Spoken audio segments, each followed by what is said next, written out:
पिछड़ा दलित समाज में जन्मे संतों, गुरुओं, महापुरुषों को दोनों हाथ जोड़कर कोट कोट बार प्रणाम नमन। ओबीसी महासभा के इस जिला अशोकनगर की धरती की ग्राम डोंगासरा में आज हमारे भारत के संविधान के निर्माता परम श्रद्धेय बाबा साहब डॉक्टर भीमराव अम्बेडकर साहब की जन्म जयंती के उपलक्ष्य में पधारे ग्वालियर के धरती से चलकर हमारे बीच आए ओबीसी महासभा के राष्ट्रीय कोर कमेटी के मेंबर एडवोकेट धर्मेंद्र सिंह कुशवाहा जी। भारत के लगभग 20 राज्यों से ज्यादा में हमारी ओबीसी महासभा की टीमें गठित हो चुकी हैं और आदरणीय हमारे धर्मेंद्र कुशवाहा जी पूरे देश के राज्यों में जा जाकर संगठन विस्तार के लिए काम कर रहे हैं। इसमें हमारी राष्ट्रीय कोर कमेटी एडवोकेट वैभव सिंह लोधी जी जो कि जबलपुर हाईकोर्ट में एडवोकेट हैं, आप एडवोकेट हाईकोर्ट ग्वालियर में धर्मेंद्र सिंह कुशवाहा जी हैं हमारे दूसरे राष्ट्रीय कोर कमेटी मेंबर।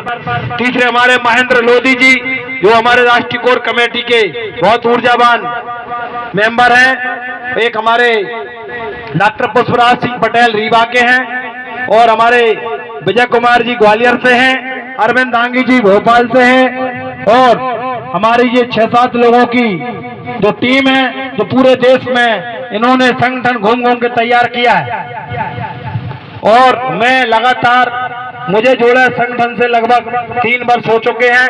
हम और दादा एक साथ काम चालू किया था और साथियों हम लोगों ने मध्य प्रदेश के लगभग पूरे जिलों में हमने टीम गठित कर ली है और साथियों हम मध्य प्रदेश में ओबीसी महासभा, भीम आर्मी और जय संगठन शहरी आदिवासी भाइयों के लिए काम करता है।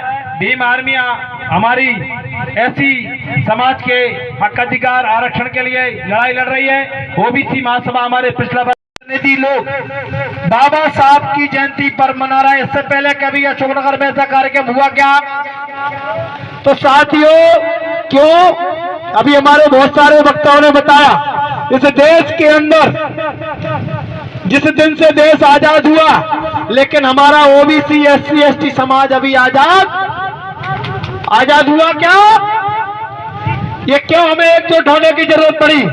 क्योंकि तुम्हारा भी आरक्षण लगातार खत्म किया जा रहा है, हक अधिकार तुम्हारे छीने जा रहे हैं, ओबीसी के छीने जा रहा है, एसटी के छीने जा रहा है और हमारे अल्पसंख्यक और मुस्लिम भाइयों के भी छीने जा रहा है। साथियों पूरे विश्व के अंदर कहीं भी जातीय व्यवस्था नहीं है। 250 से ज्यादा देश इसलिए दुनिया में देश 250 से ज्यादा है। इतनी जाति व्यवस्था किसी देश में नहीं है। ये सबसे ज्यादा भारत में जाति व्यवस्था है। 6743 जातियां इस देश में बनाई और जिन्होंने देश में जातियां बनाई उन्होंने जातियों में हमें अलग अलग बांटा, धर्मों में बांटा, वर्गों में बांटा और एक एक करके अलग अलग खोल के मनुवाद और सामंतवाद की ताकतों ने आज हमारे देश में हमारे वर्गों को जमीन पर लाके खड़ा कर दिया। इस देश के लिए, इस देश में हमारे मूल निवासी भाई, हमारी देश की अंग्रेजों से जो लड़ाई हुई, हमारे रमेश कुशवाहा जी ने बताया कि हम लोगों के बाप दादों ने देश की लड़ाई अंग्रेजों से लड़ी, देश को आजाद कराने में प्राणों की आहुतियां दी, लेकिन देश के आज तक शासक नहीं बन पाए और आज हमारे बच्चे पढ़े लिखे घूम रहे हैं और आरक्षण और प्रतिनिधित्व नहीं दिया जा रहा है। तब आज हमें सभी ओबीसी एससी एसटी को भाईचारा सम्मेलन करने की बहुत सख्त जरूरत हुई और आज हम लोग कर रहे हैं। और इस देश में जिस दिन से कांग्रेस ने सत्ता संभाली 74 साल देश को आजाद होगा, लगभग 60 साल कांग्रेस ने राज किया। कांग्रेस ने भी ओबीसी एससी एसटी के संपूर्ण संवैधानिक अधिकार नहीं दिए। अगर दिए होते तो आज हम इस प्लेटफॉर्म पर न खड़े होते। और 2014 से भारतीय जनता पार्टी की सरकार भी देश के अंदर चल रही है और आज भारतीय जनता पार्टी की सरकारों में वही मनुवाद सामंतवाद के लोग हावी हैं और हमारा आरक्षण संविधान और पूरी भारत की जितनी भी संपत्ति सरकारी है उसको सबको प्राइवेट कर रहा है और हमारे लोग आज दर दर की ठोकरा खाते फिर रहे हैं। हमारे नौजवान बच्चे नौकरी के लिए अप्लाई करके घूम रहे हैं। साथियों अगर इस देश में भारत का संविधान बाबा साहब ने ना लिखा होता तो आज इस पांडाल के अंदर इस कुर्सी पे मैठी के ऊपर आप लोग नहीं बैठते, और ये मंच सामने मंच वाले हमारे लोग भी नहीं बैठ पाते। और हम लोग जितना ओबीसी महासभा का आंदोलन तेज कर रहे हैं, उतना ये आताताई लोग हमारे लोगों पे लगातार अत्याचार कर रहे हैं, FIR कट रहे हैं, कर दिया साथियों। और बुलडोजर किस पे चलाया जा रहा है? हमारे ओबीसी SC ST के भाइयों पर, जो संविधान के लिए रोक लगा रहे हैं, संविधान में आरक्षण में जो अवरोध पैदा कर रहे हैं शिवराज सिंह चौहान, नरेंद्र मोदी की सरकार, और साथ में कमलनाथ तुम्हारे भी विधायक, मंत्री, सांसद। अगर आपने अपनी माँ का दूध पिया है इस अशोकनगर की धरती से, ये डुबासरा गांव की बाबा साहब की जयंती से हम ऐलान कर रहे हैं, आप बुलडोजर उन पर चलाइए जबलपुर हार्ड कोर्ट में हमारे आरक्षण पर रोक लगा रहे हैं। तब जानेंगे देश के अंदर ओबीसी SC ST के आप सही पैरोदार कर रहे हैं, हमारी हितों की रक्षा कर रहे हैं। साथियों, मैं भी पहले कांग्रेस में काम करके आया हूं, बाबा हमारे पुराने साथी हैं सरपंच साहब, और मैं 4 साल भाजपा में काम किया हूं।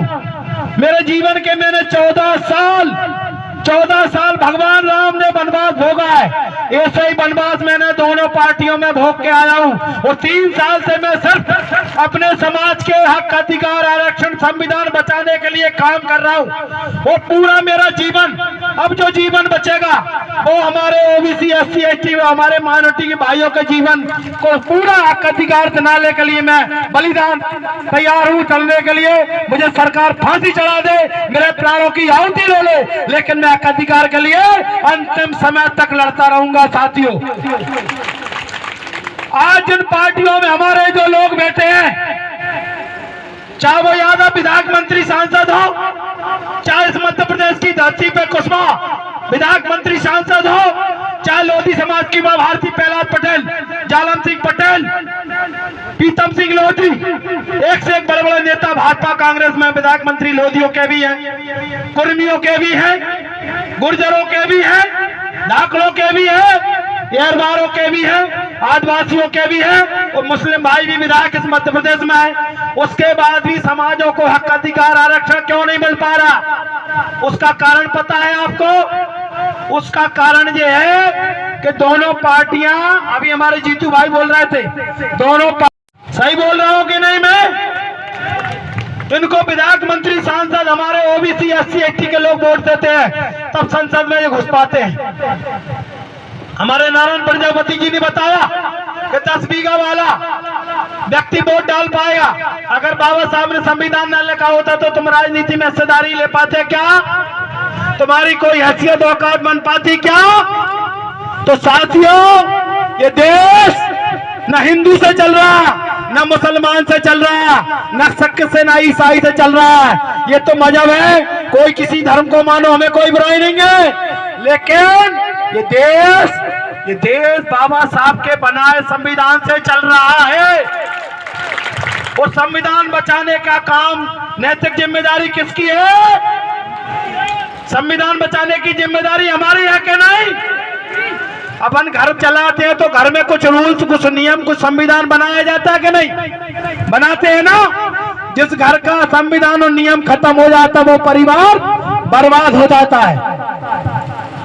और साथियों, मैं इस देश के अंदर में 2 ग्रंथों को मानता हूं।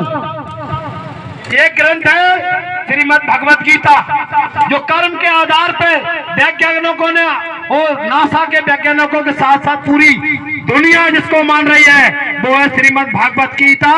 उससे हमें कर्म करने की और आगे बढ़ने की प्रेरणा मिलती है। हमारे जीवन में अच्छा हम कुछ कर पाए, उसकी हमें लगातार ऊर्जा उससे मिलती है।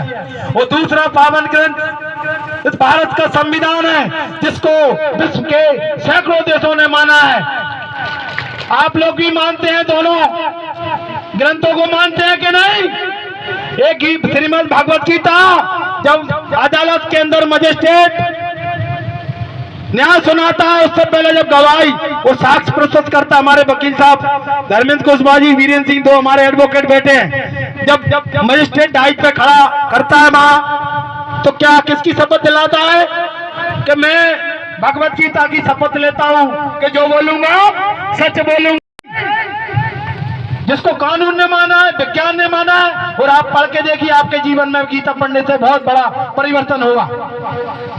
दूसरा, इस देश का संविधान जिसकी वजह से हमें 340, 41, 42 जो हमें संविधान में जो आरक्षण की हमें रचना की गई है, उसी के आधार पे हमारे लोग विधायक, मंत्री, सांसद, कलेक्टर, एसपी, प्रशासनिक अधिकारी बनते हैं। जब संसद में घुसता है व्यक्ति, विधानसभा में विधायक चुन के जाता है, तो हमारे राज्यपाल और राष्ट्रपति शपथ दिलवाते हैं। किसकी शपथ दिलवाते हैं? संविधान की शपथ लेता हूं। लेते हैं कि नहीं?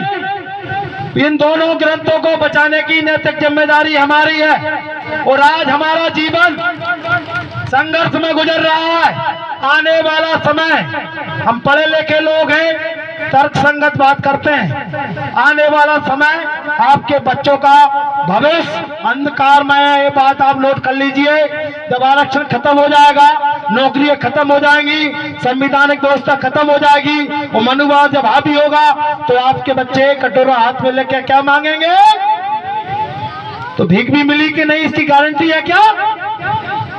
तो आप अपने बच्चों के हक अधिकार के लिए लड़िए। जेतू भाई ने बताया गांव में एक बोर्ड लगा दीजिए। उस गांव में उन नेताओं का आना प्रतिबंधित है जो विधानसभा, लोकसभा में हमारी जातिगत जनगणना, आरक्षण, उस संविधान बचाने के लिए अगर आवाज नहीं उठाई जा रही, तो ऐसे जनप्रतिनिधि हमारे किसी काम के, ऐसे जनप्रतिनिधि हमारे काम के हैं कि नहीं? आपसे पूछ रहा हूं, कोई काम के नहीं है। सही बोल रहा हूं कि नहीं? साथियों, ये बात आज यादव को पता चल गई, कुशवाहा जी को पता चल गई, लोधी साहब को पता चल गई, नामदेव साहब को पता चल गई, धाकड़ साहब को पता चल गई, रजक साहब को पता चल गई। प्रतिनिधि अलग अलग समाजों के बैठे हैं, सबको पता चल गई कि आरक्षण खत्म होने वाला है, संविधान कायम है, खतरे में है। संविधान खतरे में है कि मंच से पूछना चाहता हूं, खतरे में है कि नहीं? संविधान खतरे में, किसको पता चल गई? सारी समाजों को पता चल गई। एससी एसटी को तो पहले से पता है। और अगर एससी एसटी वाले आप अगर संविधान आरक्षण की लड़ाई न लड़ रहे होते, तो संविधान को कब का खत्म हो गया होता। सही बोल रहा हूं मंच वालों में? सही बोल रहा हूं कि नहीं? तो साथियों, इस देश में 90% से ज्यादा आबादी हमारी, और आपका सुप्रीम कोर्ट में एक भी ओबीसी, एससी, एसटी का मैंने आपको पंपलेट दिए, उसमें खोल के पढ़ के देखना।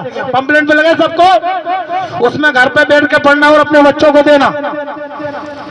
इस देश में 90% आबादी वाला तुम्हारा बेटा किसी कुशवाहा का, जाटव का, गुर्जर का, नामदेव का, केवट का, बघेल का, रजक का, यादव का, गुर्जर का, लोधी का कोई बेटा सुप्रीम कोर्ट में जज नहीं बन सकता। अभी तक बना है क्या? सुप्रीम कोर्ट में कोई जज नहीं है आपका। हाई कोर्ट देश के अंदर जितने 330 जज है हाई कोर्ट में, देश के अंदर एक भी ओबीसी, एससी, एसटी का हाई कोर्ट में जज, तो ये आप लोगों के साथ अन्याय है कि नहीं? किसी गरीब का, पिछड़ा वर्ग का, थोड़ा बहुत एससी वालों को रिजर्वेशन मिल गए, उनके जरूर कुछ आईएएस बन गए, आईपीएस बन गए कुछ, और उनको भी लगातार दबाया जा रहा है। इस देश के अंदर 4000 के आसपास आईएएस अधिकारी है। पूरे देश में पिछड़ा वर्ग की संख्या 65% है। ओबीसी की अकेली बता रहा हूँ, एससी एसटी वाले भाई अलग। 65% आबादी, यानी कि 130 करोड़ में से 72 करोड़ जनता की संख्या ओबीसी है। 72 करोड़ जनता की आबादी में 50 कलेक्टर है 4000 में से। कितने कलेक्टर है? तो ये आप लोगों के साथ अन्याय नहीं हो रहा क्या? दूसरी बात, पूरे भारत की 90% संपत्ति, धन, कारखाने, बिजनेस, सारी संपत्ति पे कब्जा 10% लोगों का है कि नहीं? आप मानते हैं कि नहीं? कितने गुजरों ने फैक्ट्री खोल ली, कितने लोधियों ने कारखाने लगा लिए, कितने ज्यादा बिजनेस में आगे बढ़ गए। एससी एसटी वालों का तो बेचारा कोई आता ही पता नहीं है। ओबीसी के लोगों से भी पूछना चाहता हूँ, सोनी जी हमारे बेटे हैं, सोने चांदी का काम करते थे, आज सोनी समाज की स्थिति पूछ लो इनसे। सोनी जी कितने शोरूम में सोने चांदी के, सोने जिले में बताइए सोनियों की। अब ये टाका लगा रहे हैं, अब तो सिस्टम ऐसा कर दिया कि टाका लगाना भी उनका बंद होने वाला है, सब रेडीमेड आ रहा है सोने चांदी, वो पूरे सामान्य वर्ग ने इनका बिजनेस चौपट कर दिया। सोने जी सही बोल रहा हूँ कि नहीं?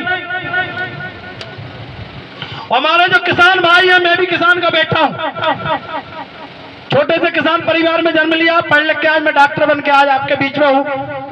वो छोटे छोटे हमारे भाइयों ने बिजनेस जमा लिए, लेकिन साथियों मैं किसान का दर्द समझता हूँ। आज किसानों की ऐसी दुर्दशा हो रही है कि मंडी में जाओ तो फसल का दाम सही नहीं मिल रहा है, कीटनाशक की रेट 3 गुनी बढ़ गई, खाद की रेट दुगने हो गए, डीजल 100 से ऊपर हो गया।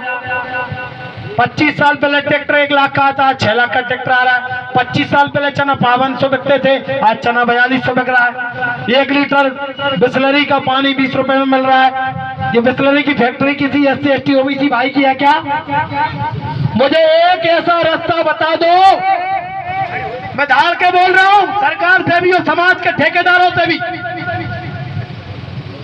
एक ऐसा रास्ता बताओ जहां से OBC SC ST के बच्चों का भला हो, आपका समाज आगे बढ़ेगा। कोई ऐसा रास्ता है क्या? जो रास्ता है वो संवैधानिक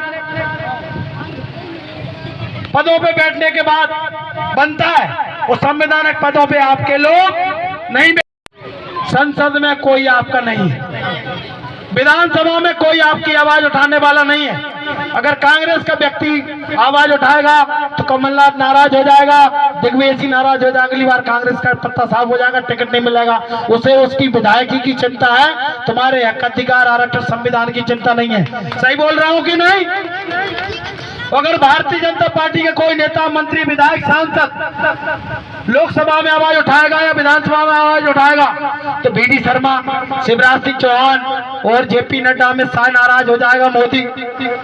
उन्हें उनकी टिकट की चिंता है, उनके बच्चों की चिंता है, उनके पैसे की चिंता है, तुम्हारी कोई चिंता नहीं है। अगर चिंता होती तो धर्मेंद्र कुशवाहा जी ग्वालियर से आके 44 डिग्री टेम्परेचर में यहाँ ना बैठे होते, जीती लोधी ना आए होते, और हमारा मंच का जनप्रतिनिधि यहाँ बैठे हैं, आज मंच लगाने की इतनी बड़ी जरूरत ना होती क्या?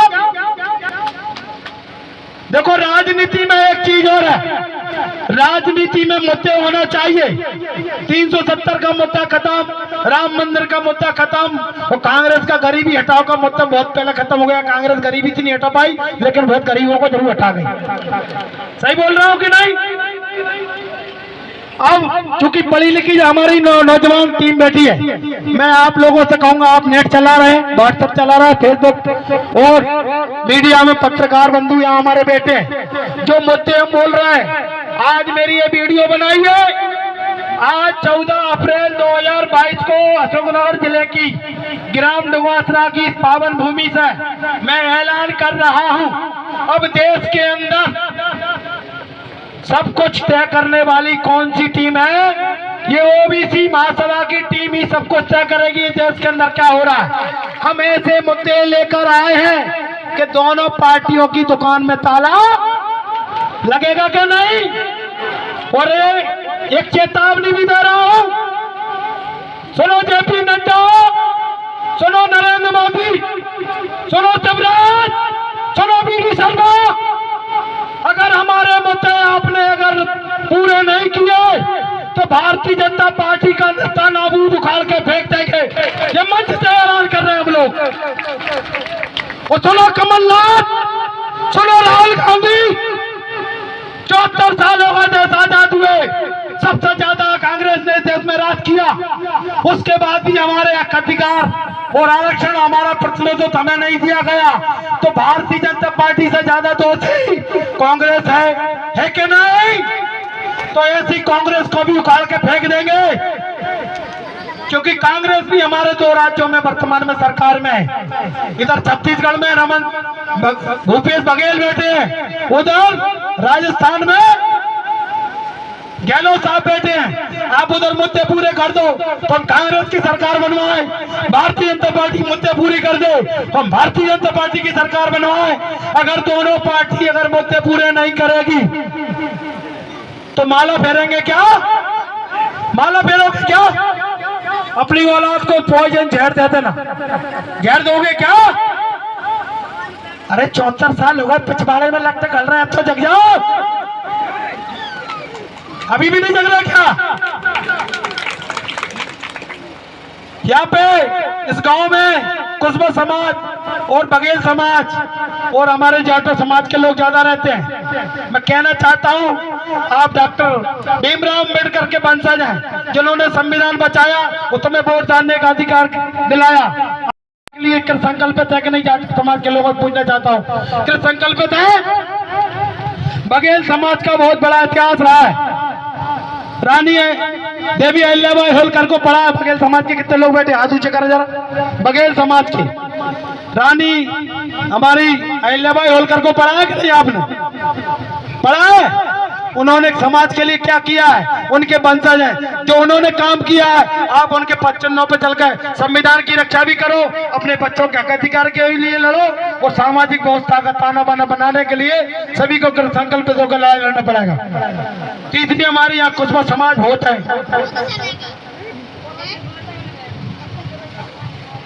2 मिनट में बात खत्म करूंगा। मैं 4 घंटा बोल सकता हूं।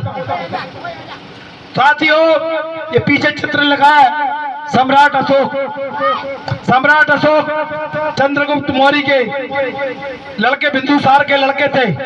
पूरे विश्व में ऐसा सम्राट कभी न पैदा हुआ है, न कभी होगा, न कभी कल्पना करिएगा। कुशबा समाज के लोगों से कहना चाहता हूं, अपना इतिहास भूल गए, महात्मा ज्योतिबा फुले को भूल गए। आप उस मौर्य सम्राट के वंशज हो जिसने पूरे विश्व पे राज किया है, और आज कुशबा समाज कहां जा रहा है? क्या दुर्दशा हो रही? पूरे मध्य प्रदेश में काम कर रहा है वकील साहब, हम सब साथ में काम कर रहे हैं। और इस मध्य प्रदेश में एक और मैं आपको बता देना चाहता हूं, इस मध्य प्रदेश में 1956 से लेकर आज तक, जब से मध्य प्रदेश बना है, कभी भी पिछला वर्ग का मुख्यमंत्री नहीं बना था। 2003 के पहले बना था क्या? चंद्र प्रकाश सेठी से लेके, हर्षवर्धन सिंह लेके, अर्जुन सिंह से लेके, वो शुक्ला बंधु कहाँ के छत्तीसगढ़ के, सारे 10% की आबादी वाले मुख्यमंत्री बने प्रदेश में। लेकिन मध्य प्रदेश में जब सुखलाल कुशवाहा जी का नाम किसने सुना? हाथ ऊंचे करना मुझे। सुना?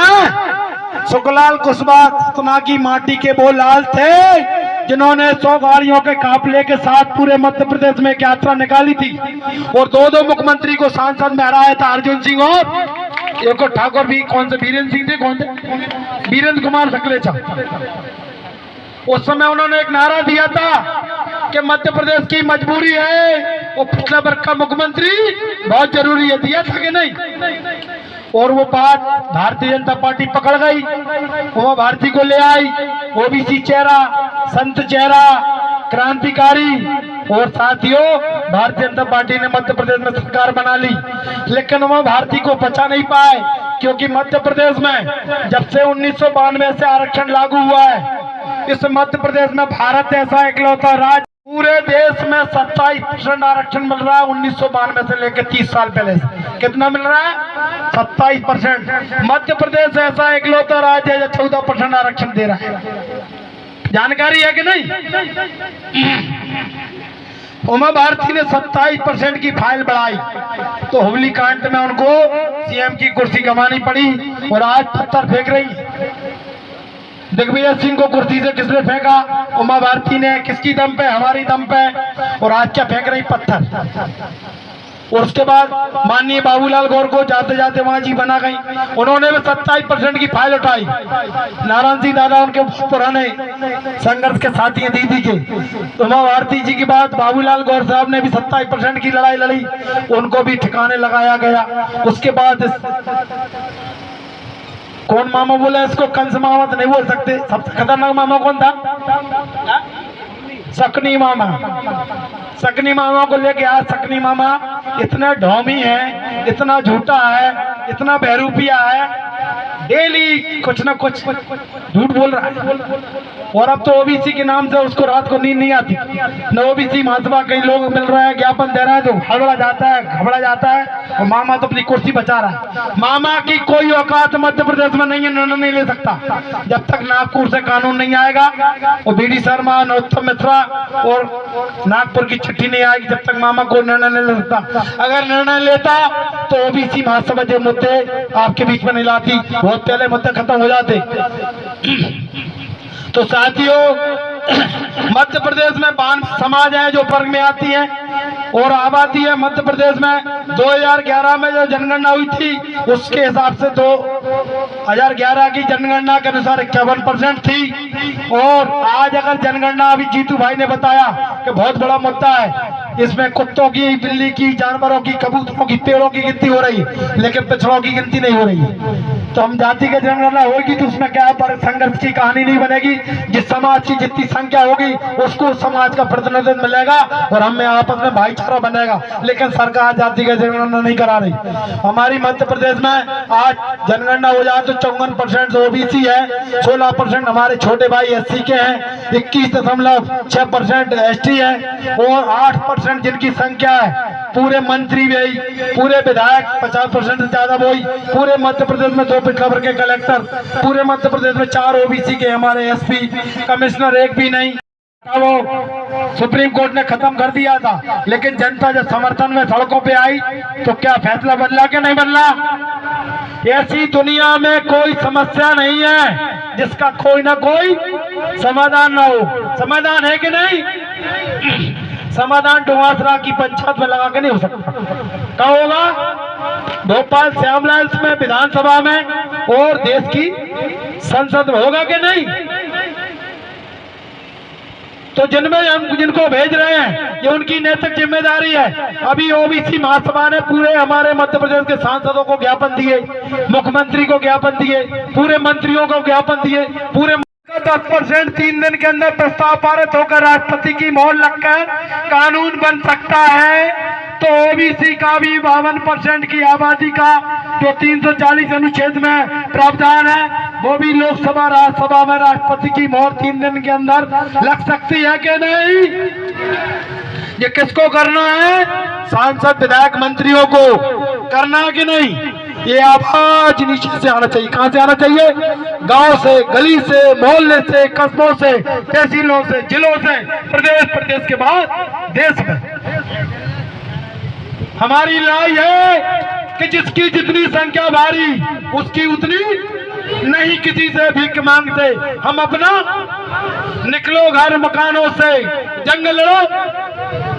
बाबा साहब अमर रहे, महात्मा ज्योतिबा फुले अमर रहे, देवी अहिल्याबाई होलकर अमर रहे, ललई सिंह यादव अमर रहे, वीरांगना रानी अफ्सीबाई लोधी अमर रहे।